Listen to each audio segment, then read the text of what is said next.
Vande Bharat mission, ಸಮಯದ ಉಳಿತಾಯ ಮತ್ತು ಆರ್ಥಿಕ ಪ್ರಗತಿಗೆ ಹೊಸ ದಿಕ್ಸೂಚಿ. ರಾಷ್ಟ್ರ ನಿರ್ಮಾಣದಲ್ಲಿ ರೈಲ್ವೆಯ ಪಾತ್ರ. ನಮಸ್ಕಾರ, ಏಕಮುಖ ಯೂಟ್ಯೂಬ್ ಚಾನಲ್ಗೆ ಸ್ವಾಗತ. ಭಾರತೀಯ ರೈಲ್ವೆಯ ಆಧುನಿಕ ಮುಖವಾದ ವಂದೇ ಭಾರತ್ ಎಕ್ಸ್‌ಪ್ರೆಸ್ ರೈಲುಗಳು ದೇಶದ ಸಾರಿಗೆ ಕ್ಷೇತ್ರದಲ್ಲಿ ಅಭೂತಪೂರ್ವ ಕ್ರಾಂತಿಯನ್ನು ತಂದಿವೆ.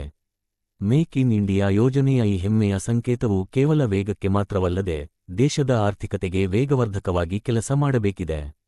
ಆದರೆ ಪ್ರಸ್ತುತ ಸಂಚಾರದ ಅವಧಿಯು ನಮ್ಮ ದೇಶದ ಮಾನವ ಉತ್ಪಾದಕತೆಯನ್ನು ಕುಂಠಿತಗೊಳಿಸುತ್ತಿದೆಯೇ ಎಂಬ ಗಂಭೀರ ಪ್ರಶ್ನೆಯನ್ನು ಇವತ್ತು ನಾವು ವಿಶ್ಲೇಷಣೆ ಮಾಡೋಣ. ಅಂಕಿಅಂಶಗಳ ಸಮೀಕ್ಷೆ. ಸದ್ಯ ಭಾರತದಾದ್ಯಂತ ಸುಮಾರು 164 ವಂದೇ ಭಾರತ್ ರೈಲು ಸೇವೆಗಳು ಅಂದರೆ 82 ಜೋಡಿ ರೈಲುಗಳು ಸಂಚರಿಸುತ್ತಿವೆ. ರಾಜ್ಯವಾರು ವಿಶ್ಲೇಷಣೆ ನಡೆಸಿದಾಗ ಉತ್ತರ ಪ್ರದೇಶ ಮತ್ತು ಬಿಹಾರ ರಾಜ್ಯಗಳು ತಲಾ 14 ಜೋಡಿ ರೈಲುಗಳನ್ನು ಹೊಂದುವ ಮೂಲಕ ರಾಷ್ಟ್ರಮಟ್ಟದಲ್ಲಿ ಮೊದಲ ಸ್ಥಾನದಲ್ಲಿವೆ. ನಮ್ಮ ಹೆಮ್ಮೆಯ ಕರ್ನಾಟಕ ರಾಜ್ಯದಲ್ಲಿ ಪ್ರಸ್ತುತ 12 ವಂದೇ ಭಾರತ್ ರೈಲುಗಳು ಸೇವೆ ನೀಡುತ್ತಿವೆ. ಆದಾಗ್ಯೂ ಇಲ್ಲಿ ಗಮನಿಸಬೇಕಾದ ತಾಂತ್ರಿಕ ಸವಾಲೆಂದರೆ ಈ ಪೈಕಿ ಹೆಚ್ಚಿನ ರೈಲುಗಳು ಹಗಲಿನ ವೇಳೆಯಲ್ಲಿ ಮಾತ್ರ ಕಾರ್ಯನಿರ್ವಹಿಸುತ್ತಿವೆ. ಮಾನವ ಸಂಪನ್ಮೂಲ ಮತ್ತು ಸಮಯದ ನಿರ್ವಹಣೆ. ಸಮಯವೇ ದೇಶದ ಸಂಪತ್ತು. ಉದಾಹರಣೆಗೆ, ಬೆಂಗಳೂರಿನಿಂದ ಬೆಳಗಾವಿಗೆ ಹೋಗಬೇಕಾದ ಒಬ್ಬ ವೃತ್ತಿಪರ ಉದ್ಯೋಗಿ ಹಗಲಿನ ರೈಲನ್ನು ಅವಲಂಬಿಸಿದರೆ ಹೋಗಲು 1 ಹಗಲು ಮತ್ತು ಬರಲು 1 ಹಗಲು ಸೇರಿ ಒಟ್ಟು 2 ದಿನಗಳ ಅಮೂಲ್ಯ ಕೆಲಸದ ಸಮಯವನ್ನು ಕಳೆದುಕೊಳ್ಳಬೇಕಾಗುತ್ತದೆ. ಹಗಲಿನಲ್ಲಿ ಪ್ರಯಾಣ ಮಾಡುವುದರಿಂದ ದೇಶದ ಕಾರ್ಯದಕ್ಷತೆ ಕಡಿಮೆಯಾಗುತ್ತದೆ. ಅದೇ ಪ್ರಯಾಣವು ರಾತ್ರಿಯ ಅವಧಿಗೆ ವರ್ಗಾವಣೆಯಾದರೆ ಈ 2 ದಿನಗಳ ಮಾನವ ಶಕ್ತಿಯನ್ನು ರಾಷ್ಟ್ರದ ಉತ್ಪಾದನಾ ಕೆಲಸಗಳಿಗೆ ನೇರವಾಗಿ ವಿನಿಯೋಗಿಸಲು ಸಾಧ್ಯವಾಗುತ್ತದೆ.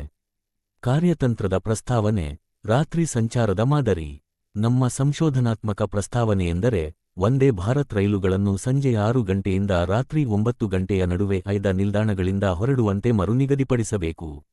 ಇವು ಮರುದಿನ ಬೆಳಿಗ್ಗೆ 6 ಅಥವಾ 7 ಗಂಟೆಯ ಒಳಗೆ ತಲುಪಿದಲ್ಲಿ ಪ್ರಯಾಣಿಕರು ತಮ್ಮ ಕಚೇರಿಯ ಸಮಯಕ್ಕೆ ಅಂದರೆ ಬೆಳಿಗ್ಗೆ 9 ಅಥವಾ 10 ಗಂಟೆಗೆ ಯಾವುದೇ ರಜೆಯಿಲ್ಲದೆ ಹಾಜರಾಗಲು ಸಾಧ್ಯವಾಗುತ್ತದೆ. ಇದು ಓವರ್ ನೈಟ್ ಟ್ರಾವೆಲ್ ಎಂಬ ಪರಿಕಲ್ಪನೆಯನ್ನು ಜನಪ್ರಿಯಗೊಳಿಸುತ್ತದೆ. ಸರಕಾರದ ಗಮನಕ್ಕೆ. ತಾಂತ್ರಿಕ ಮತ್ತು ಆರ್ಥಿಕ ಪ್ರಯೋಜನಗಳು. ಈ ಬದಲಾವಣೆಯು ರೈಲ್ವೆ ಇಲಾಖೆಗೆ ಮತ್ತು ಸಾರ್ವಜನಿಕರಿಗೆ ಬಹುಮುಖಿ ಲಾಭಗಳನ್ನು ತಂದುಕೊಡುತ್ತದೆ. ಸಿದ್ಧವಿರುವ ಮೂಲಸೌಕರ್ಯ. ಈಗಾಗಲೇ 1 ಬೆಂಗಳೂರಿನ ಬಿಎಂಎಲ್ ಸಂಸ್ಥೆಯಲ್ಲಿ ವಂದೇ ಭಾರತ್ ಸ್ಲೀಪರ್ ಕೋಚ್ಗಳು ತಯಾರಾಗಿವೆ. ಈ ಅತ್ಯಾಧುನಿಕ ತಂತ್ರಜ್ಞಾನವನ್ನು ಬಳಸಿಕೊಳ್ಳಲು ಇದೇ ಸೂಕ್ತ ಸಮಯ. 2 ಆರ್ಥಿಕ ಉಳಿತಾಯ. ಪ್ರಯಾಣಿಕರಿಗೆ ಹೋಟೆಲ್ ವಾಸ್ತವ್ಯದ ವೆಚ್ಚ ಉಳಿಯುವುದಲ್ಲದೆ ರೈಲ್ವೆ ಇಲಾಖೆಗೆ 100ಕ್ಕೆ 100ರಷ್ಟು ಸೀಟುಗಳ ಭರ್ತಿಯಾಗಿ ಆದಾಯ ವೃದ್ಧಿಯಾಗುತ್ತದೆ. 3 ನಗರ ಸಂಪರ್ಕದ ಸುಲಭತೆ. ವಿಮಾನ ನಿಲ್ದಾಣಗಳು ನಗರದಿಂದ ದೂರವಿರುವ ಕಾರಣ ನಗರದ ಮಧ್ಯಭಾಗದಲ್ಲಿರುವ ರೈಲ್ವೆ ನಿಲ್ದಾಣಗಳಿಂದ ಸಂಚರಿಸುವ ರಾತ್ರಿ ರೈಲುಗಳು ಜನರಿಗೆ ಮೊದಲ ಆದ್ಯತೆಯಾಗಲಿವೆ. 4 ವಾಯುಯಾನ ಸುರಕ್ಷತೆ ಮತ್ತು ಅಪಾಯಗಳ ಇಳಿಕೆ. ಇನ್ನೊಂದು ಪ್ರಮುಖ ಅಂಶವೆಂದರೆ ಸುರಕ್ಷತೆ. ಭಾರತದಲ್ಲಿ ರಾತ್ರಿ ಸಮಯದಲ್ಲಿ ವಿಮಾನಗಳ ಲ್ಯಾಂಡಿಂಗ್ ಪ್ರಕ್ರಿಯೆಯು ತಾಂತ್ರಿಕವಾಗಿ ಹೆಚ್ಚಿನ ಸವಾಲುಗಳಿಂದ ಕೂಡಿದ್ದು ಅಪಘಾತಗಳ ಅಪಾಯವನ್ನು ಹೊಂದಿರುತ್ತದೆ. ವಂದೇ ಭಾರತ್ ರೈಲುಗಳನ್ನು ರಾತ್ರಿ ಸಮಯದಲ್ಲಿ ನಿಯೋಜಿಸುವುದರಿಂದ ವಿಮಾನಗಳ ಮೇಲೆ ಇರುವ ಅತಿಯಾದ ಒತ್ತಡ ಕಡಿಮೆಯಾಗುತ್ತದೆ. ಇದು ವಾಯುಯಾನ ಕ್ಷೇತ್ರದಲ್ಲಿ ರಾತ್ರಿ ವೇಳೆ ಸಂಭವಿಸಬಹುದಾದ ಸಂಭಾವ್ಯ ಅಪಾಯಗಳನ್ನು ತಡೆಗಟ್ಟಲು ಸಹಕಾರಿಯಾಗಲಿದೆ. ಸಾಮಾಜಿಕ ಕಳಕಳಿ. ಹಗಲಿಡೀ 8 ರಿಂದ 10 ಗಂಟೆಗಳಿಗಿಂತ ಹೆಚ್ಚು ಸಮಯ ಸತತವಾಗಿ ಕುಳಿತು ಪ್ರಯಾಣ ಮಾಡುವುದು ದೈಹಿಕವಾಗಿ ಅಸಾಧ್ಯವಾದ ಮಾತು. ರಾತ್ರಿ ಸಂಚಾರದಲ್ಲಿ ಯಾವುದೇ ದೈಹಿಕ ಶ್ರಮವಿಲ್ಲದೆ ಸುರಕ್ಷಿತ ಪ್ರಯಾಣ ಲಭ್ಯವಾಗುತ್ತದೆ. ಇದು ಸಮಾಜದ ಎಲ್ಲ ವರ್ಗದವರಿಗೂ ವಂದೇ ಭಾರತ್ ಸೌಲಭ್ಯವನ್ನು ತಲುಪಿಸುವ ಮಾರ್ಗವಾಗಿದೆ. ತೀರ್ಮಾನ. ಸಮೃದ್ಧ ಭಾರತದತ್ತ ಒಂದು ಹೆಜ್ಜೆ.